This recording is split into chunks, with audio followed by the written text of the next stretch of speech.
Saudara, pemerintah Kabupaten Minahasa Selatan meminta pelaku usaha dan pengelola objek wisata untuk tidak beroperasi saat Hari Raya Idul Fitri.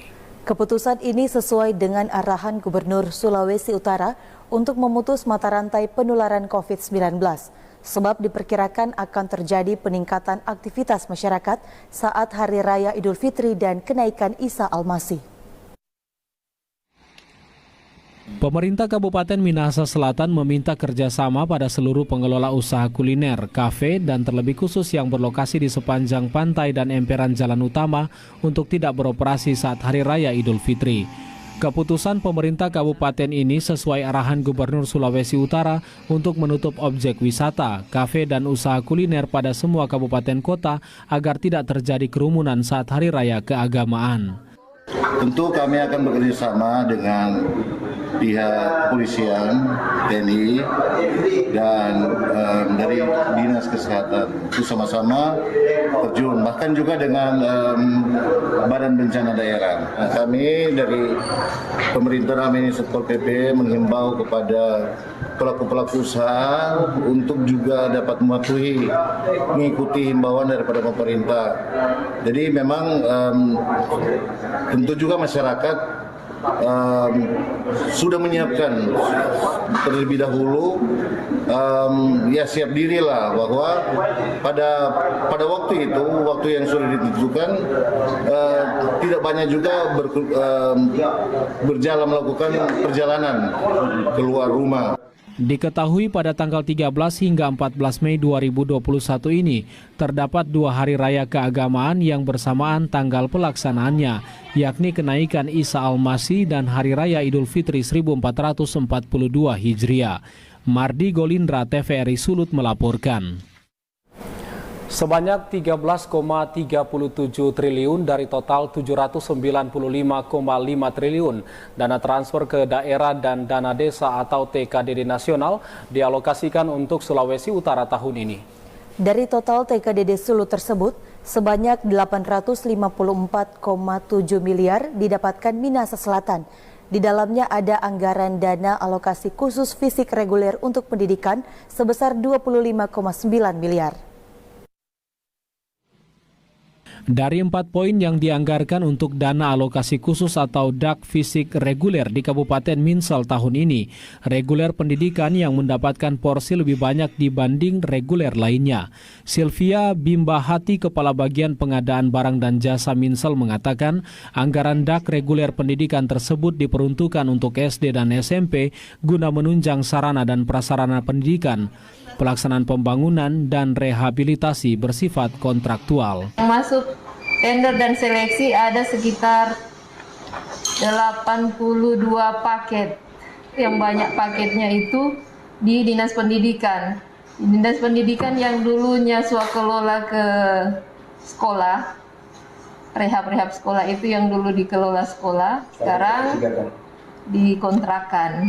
Batas minimal sesuai aturan 200 sampai dengan 200 juta pengadaan, jadi di atas 200 juta tender.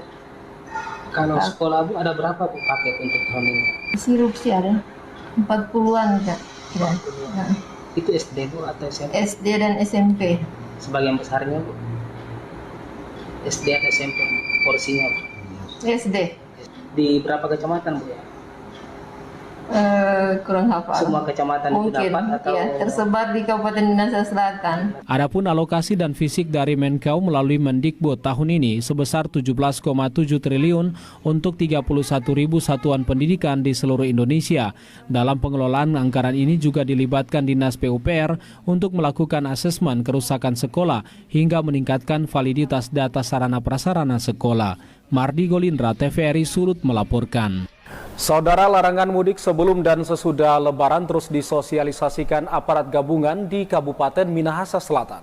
Bahkan jika ada pemudik lintas provinsi melalui ruas jalan Minahasa Selatan, aparat gabungan meminta untuk putar arah. Aparat gabungan di pos pengamanan Lebaran di beberapa titik di Kabupaten Minahasa Selatan terus bersinergi untuk menindak kendaraan dan para penumpangnya jika mendapati pemudik tujuan Gorontalo. Kami dalam rangka operasi ketupat ini ya, dalam rangka pengamanan Hari Raya Lebaran. Di samping itu juga penyekatan ya untuk masyarakat yang akan keluar ke provinsi. Karena sejak tanggal 6 sampai 10 hari ke depan ada larangan dari pemerintah untuk tidak mudik ya. Jadi tidak mudik ke luar provinsi. Sementara itu di pintu masuk Minahasa Selatan dari arah Kota Manado juga melakukan hal yang sama. Dan petugas tak segan-segan meminta balik arah jika mendapati kendaraan pemudik. Memang sampai saat ini kami belum mendapatkan ada pelanggaran. Tetapi ketika ada pelanggaran ini, kami akan melakukan edukasi atau himbauan kepada masyarakat untuk tidak melakukan mudik sepanjang aturan ini berlaku. Kami akan ketika kendaraan yang masuk untuk melakukan atau melaksanakan mudik, kami akan kembalikan mereka, pulangkan mereka kembali ke tempat asal apabila melakukan pelanggaran mudik, apalagi melanggar protokol kesehatan. Adapun operasi ketupat dan penyekatan mudik di Minahasa Selatan ini dilaksanakan 1 kali 24 jam hingga 17 Mei mendatang.